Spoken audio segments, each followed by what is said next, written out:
Hello YouTube, this is the Sim Basketball Operator bringing you an NBA 2K13 Association commentary. As you can see, this has actually been first association video in a while, but after sweeping the Brooklyn Nets, we now face the Miami Heat, who beat the Bulls in 6, and we take the first 2 games at home, so this is good.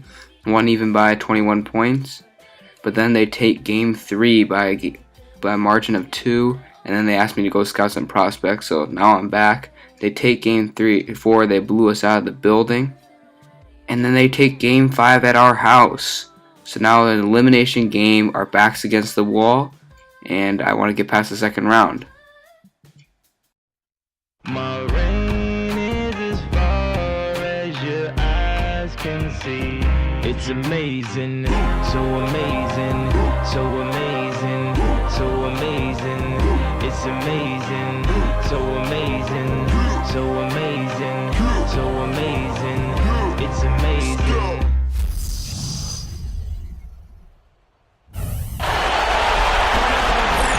20,000 fans in a chorus at the American Airlines Arena.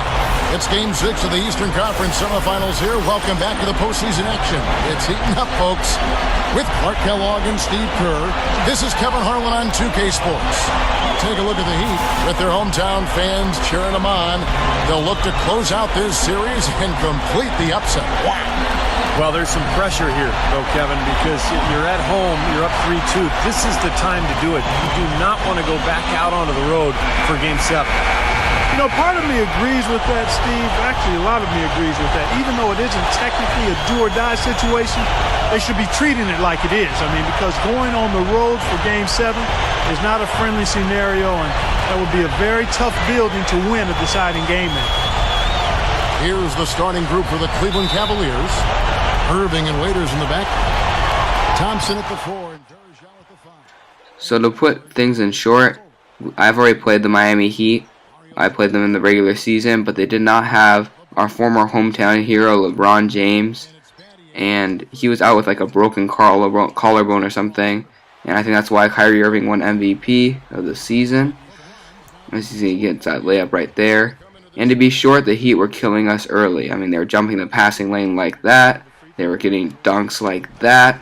And it was just ugly. I mean, 6-0 is pretty good considering what's about to happen. The Heat were coming out wanting to close out the series because, just like in real life, they've won back-to-back championships. I forget who they beat last time, but they've won 2 championships now and looking for the three-peat.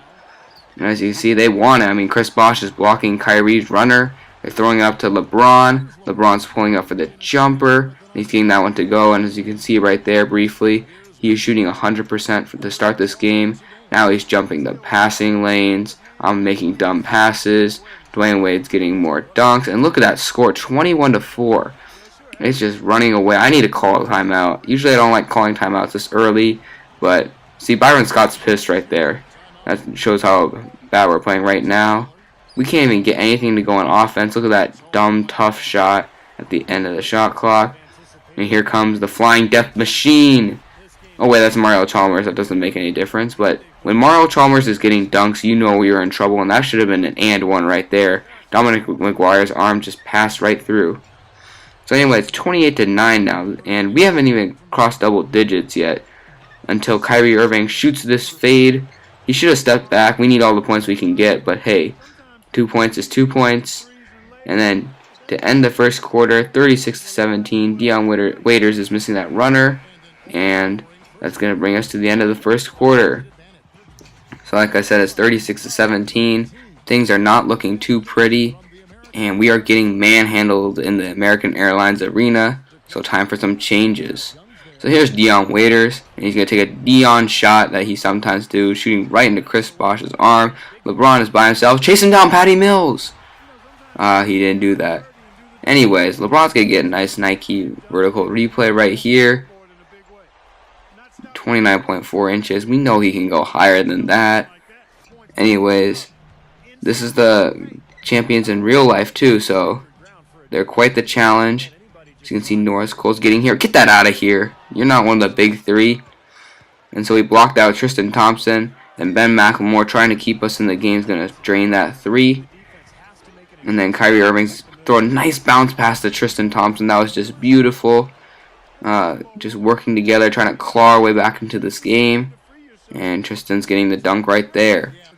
They lined up LeBron at power forward, so they wasted about 30 seconds of my time in order to get the defensive matchups right. Nice jump by Anderson Varejao. That was nice. And now we're on the fast break, kind of. Not really. Here comes Varejao. Can't finish with Dion Waiters. Nice tip dunk. And guess what? We tied the game back to 55 apiece. So that's good. And then Nick Young's going to take a Nick Young shot and miss it.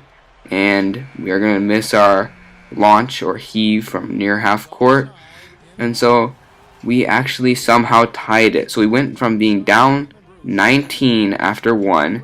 We clawed our way back. We held it to 19 points in the second quarter, so that's all good.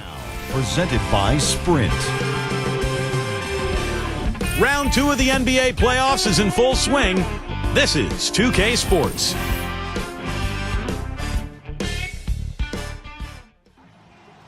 Oh, so by the way, in addition to LeBron's ridiculous 17 points at the half, considering the skill of our defense, he also has 8 assists.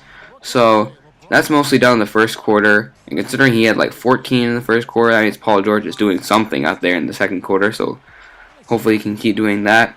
Anyways, we're going to try to get out here in front to start the second half, set the tone, and try to make our road to continuing the series a little bit easier, and Dion Waiters is knocking a jumper. He was, except for that one shot I showed, he was actually functioning pretty well, getting into the lane, getting all the dirty shots. I mean, that's a nice little floater over Chris Bosh by Kyrie Irving, but 3 for 10 shooting is absolutely terrible, and that is unacceptable from the best player on your team. So they're going to call timeout after that because we went on a run and have a 10-point lead. Now it's a 12-point lead, and here's LeBron isoing on Paul George behind the back, but he's pulling up, bailing us out until Super Udonis Haslem comes in for the tip dunk. Yeah, I'm not sure about that. So Samardo's going to start backing down Chris Bosh. Samardo had a good game off the bench. We played him a little bit more because he's just too compact for the Heat defenders.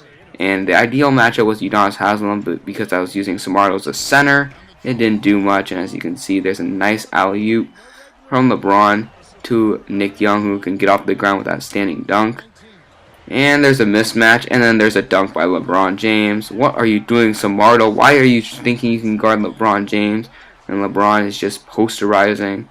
I mean, we really only have Anderson Varejao and then Daniel Gibson's there sitting on the bench injured, who remember the times when we had LeBron.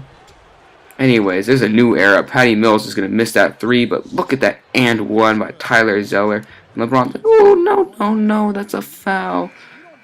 But it's only his first, sadly. We need to get him in foul trouble because it's pretty much the only thing that could stop him in this game. So anyways, Tyler Zeller is going to go to the line. Here is hopefully our center of the future. I mean, he had a good game today, showing that he can take on teams that have poor post players like the Miami Heat. And he can hit his free throws, which is a plus because Tristan Thompson hits about 1 every 4. So now here comes Dion Waiters, end of the third quarter. Let's go, Dion! He's going to pull up. For some reason, that's a good D-plus shot. I don't know what about that. But he's still going to miss it. But the third quarter, we have a lead now. We have a lead of 8 points. Things are looking good. Our offense ran a lot more smoothly, but our defense is still leaving a lot to be desired. Now, nice pass to Dion Waiters. And Chris Bosh get in the poster. Kind of, actually. He's like, I want to be in the poster, so I'm going to jump in front of Dion. And yeah, okay, Bosh. Not sure what you're thinking is there. So now we're going to move on. Patty Mills giving it to Samardo, and oh, LeBron, that's another foul, and you're in another poster. Oh boy, Samardo is a beast. It's just got such surprising athleticism for a guy who looks so big on 2K, nearly as big as Glenn Davis. So here is Ben McLemore. That's that shot creator signature skill. I know it's cheesy, but hey, signature skills come really in handy, especially in these playoff situations. And oh, here's another signature skill, spot up shooter, bad release and all, and he's going to knock that down. So, led by Ben McLemore, we get a 12-point lead, but LeBron's like, nope, we're not out of this. I still have 29 points. Don't forget about me. Yeah, take off your headband and then I'll start remembering you. So here's Mario Chalmers taking a shot that probably should be from the big 3. And then here's Kyrie, behind the back. feed. Anderson Varejão, what the? Okay. Creative finish from the Brazilian. And that's worthy of a replay. I mean, it's just so funny. I mean, it looks so awkward. Nice over the head pass by Kyrie, and he's like, right hand or left hand? I'll just chuck it out with the left hand, and he gets it, and the foul. And Anderson Varejão's free throw shooting has been down this year, but he can still hit more than Tristan, which is not saying much. Now here's Mario cheesing his way into the paint. And he just like lowered his head like he was LeBron James or something. But he can't play full court defense because no one can in 2K. And I throw it to Thompson for the dunk. Yeah, that's all nice, but I don't have time for long replays. I have to close this out. Our team could be eliminated, but we still have an 11-point lead. And the Heat can't, for some reason, their offense just turned off, and Dion Waiters hits that jumper pretty much just to ice that game, if it was not already iced. And then LeBron's gonna throw up another brick. And then we get the rebound, run out the clock, and there you go. 115 to 104. And where's Kyrie going?